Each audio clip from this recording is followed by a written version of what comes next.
पंजाबी नज़म शायर आतिफ मलिक।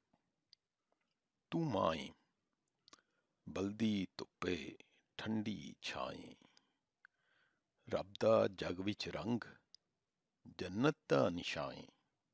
तू माए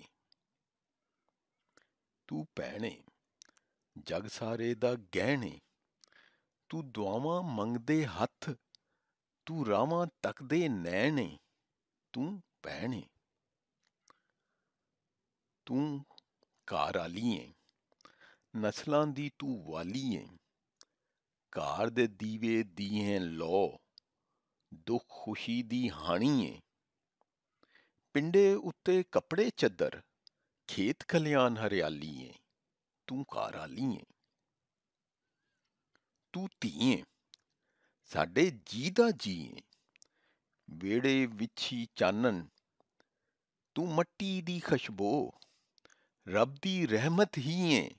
तू धी ऐ, तू धी ऐ। शुक्रिया।